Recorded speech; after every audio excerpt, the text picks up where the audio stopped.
consumed oxygen that a gentleman would have is you calculate by using a VO2 max equation. This is nothing but the same VO2, but at the maximum values of everything. The cardiac output will be maximum, and the differential, the arterial venous differential, will also be maximum at that point.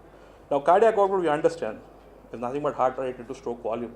We understand the stroke volume may not change in an individual, even with exercise, unless it is completely dependent on your heart rate. If the heart rate keeps jumping, if somebody runs and you know that the heart rate keeps going up, then you may not have enough time to fill up the same amount of stroke volume. If you are good, healthy heart, then that's not a problem. Maybe the stroke volume will be a little constant. But the heart rate is the one that is a indicator that will actually drive up your VO2 and the DO2 here. So how do we actually check out this VO2 max if you want to know, right? Normally there are two ways of normally doing it. One of those is doing it on an exercise trainer. You can do a kinetic trainer, cycling, or you can do it on a Bruce protocol method. You can put yourself on a treadmill test and do it, where you can put a nose clip in, and then the circuit is connected. The maximum amount of whatever exhaled gases, expiratory gas is measured and is plotted.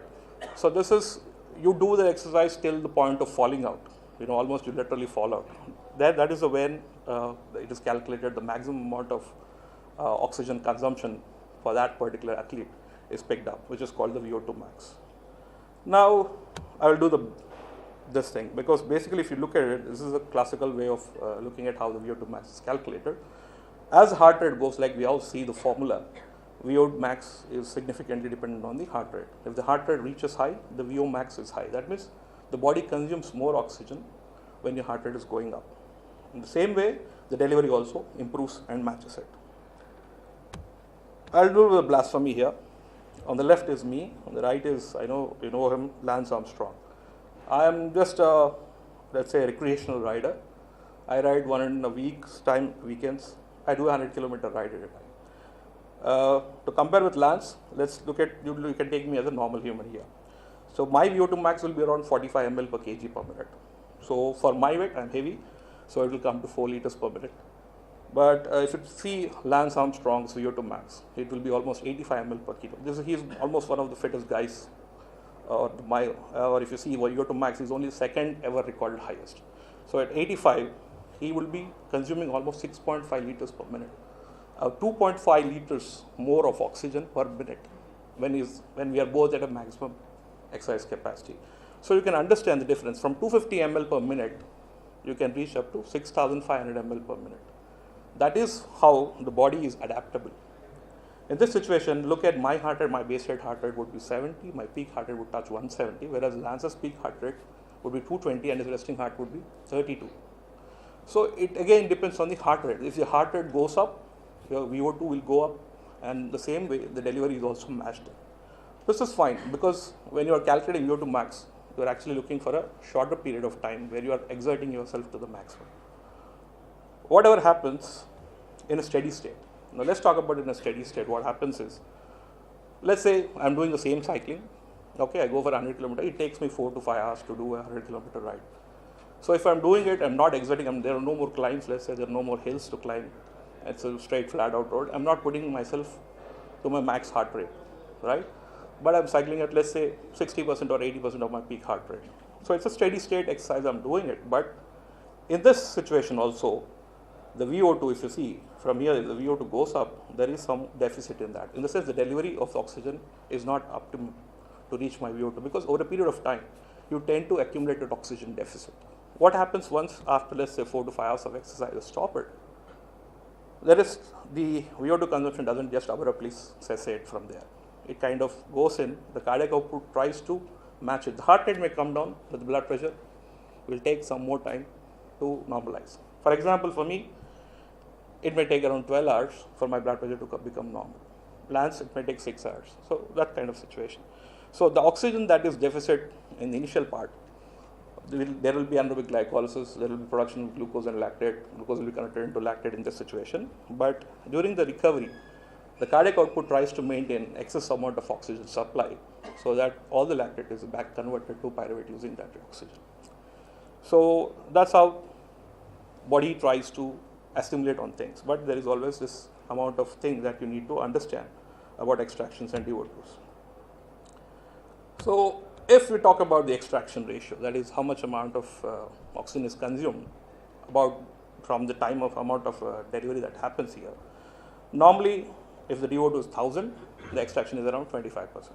As you go down from right to left here, so you can see that the extraction ratio will be around, it will be increasing because you are trying to consume the same amount of VO2, but the delivery is reduced. For example, take a consideration for a patient in the ICU who is having shock. Okay, it could be any shock. It could be hemorrhagic shock, it could be hypovolemic shock, it could be cardiogenic shock. The heart is not pumping well, so your cardiac output is low and your delivery is reduced. If you are anemic, hemoglobin is low, then your content is low and your DO2 is low. So what happens is, as the DO2 falls, the body's resting requirements are still the same. The VO2, the consumption will be the same. So what happens is the extraction starts to increase. As over a period of time, as extraction reaches more than 70% of what is delivered, there comes a point in the DO2, in the delivery, that it becomes completely supply dependent.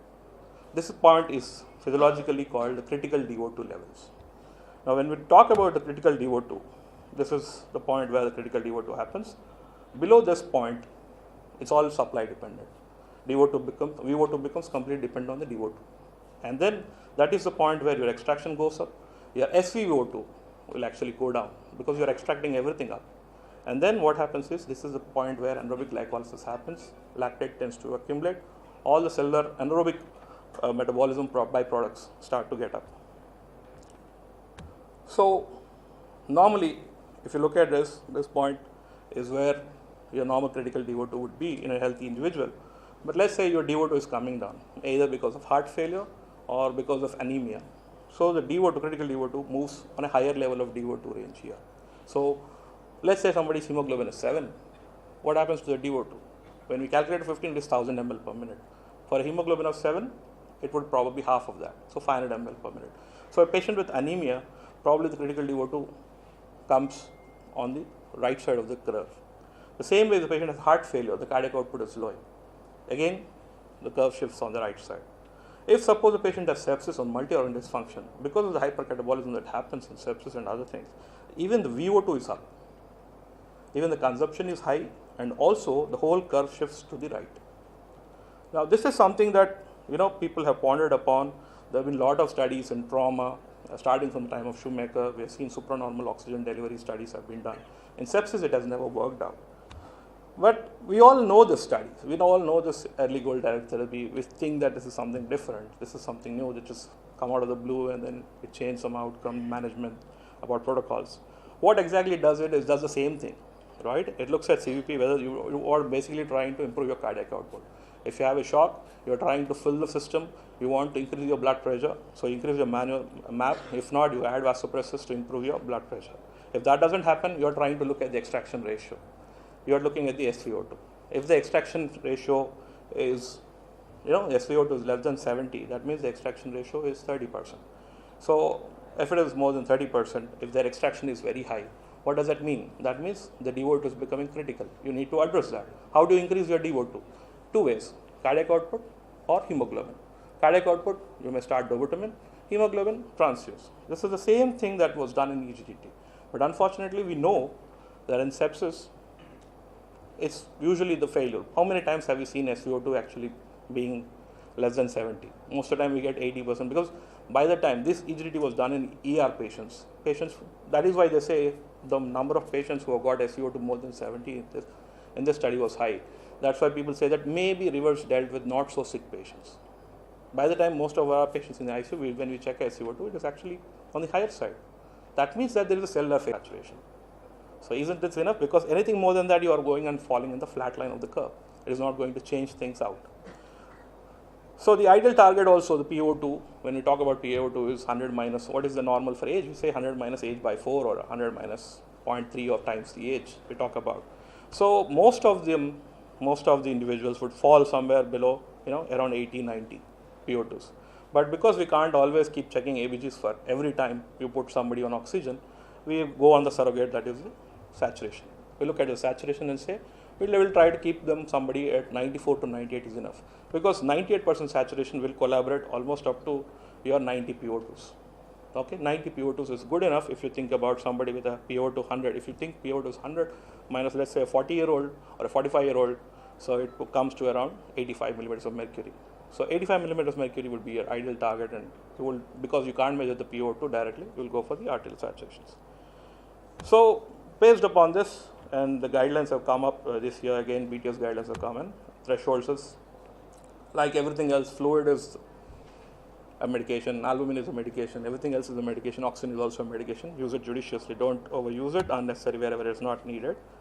So type 1 respiratory failure, titrate your FiO2. Always go about, don't go and say put oxygen 5 liters per minute.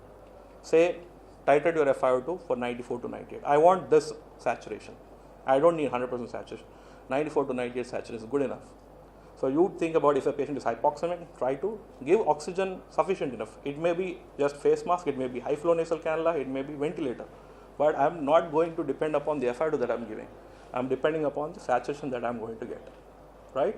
So you ask them, or your sister, that you give a prescription when you say oxygen to maintain a sats of 94 to 98%. What about type 2 respiratory? We all know giving oxygen worsens situation here. It's basically because of the VQ mismatch that happens. There is because the hypoxic pulmonary vasoconstriction that is there, that is all completely abolished, and the patients develop hypercapnia. The respiratory drive that goes down by giving oxygen is actually secondary. The most important thing is the ventilation perfusion mismatch that happens. So we all know any patient who is at risk of developing a type 2 respiratory failure, you put them on saturation of 88 to 92. So you can always be on the safer curve there, because anything below 88 we don't know, because it's a very steep curve on the oxyhemoglobin dissociation curve. You don't even know when you're actually falling down on that curve. So say a reasonably safe limit would be 88%. Any patient, for example, in an emergency, during CPR, during seizures, or a patient wherein you are intubating, before intubation, try to oxygenate a patient. Or if you don't know a patient, you don't know how much is the saturation because his BP is low, you cannot pick it up. Try to start as much possible oxygen you can. You may put a non-rebreathing high flow oxygen mask, but once you have the pulse, once you get the saturation, try to target again 94 to 98 and come back there. If there is any pneumothorax or a pneumocephalus, which is small enough that you weren't thinking about draining it, there may be an idea of giving some little oxygen, 94 to 100%, but for less than 24 hours, so that it goes and diffuses into the nitrogen that is there and replaces that nitrogen. So we can use oxygen there. So now recent studies, there are a lot of studies. I try to say that I would not quote any studies. There are a few studies coming out saying that any patient with myocardial infarction without LV failure, without pulmonary edema, if saturations are above 90, don't give oxygen. Because giving oxygen, again, like I said, worsens the tissue, worsens the issue. It causes, again, coronary vasospasm, and it increases your infarct size. It has been shown to increase your infarct size. So if a patient doesn't have LVF, he's got an acute MI but has no LVF, his oxygen saturation is above 90, keep it like that. You don't need to give oxygen. Otherwise, earlier we were taught morphine, oxygen, 90G, aspirin, isn't it? So oxygen is gone from there. The other thing we all come across, paraquats and bleomycin toxicity, always try to avoid giving oxygen to those patients, except you can accept 85 to 88 saturation, because oxygen is more harmful in this subset of patients. So that is one thing that you should not forget on. And hyperoxemia, the only use is in carbon monoxide poisoning or cyanide poisoning, or when somebody has cluster headaches to deliver. So with that, I think I would have covered the thresholds. So like I said, oxygen should be prescribed, monitored, and dwell with care, only to achieve optimum tissue oxygen, not to improve your oxygenation. Thank you. Thank you for watching this video. Do share, comment, and subscribe to our channel.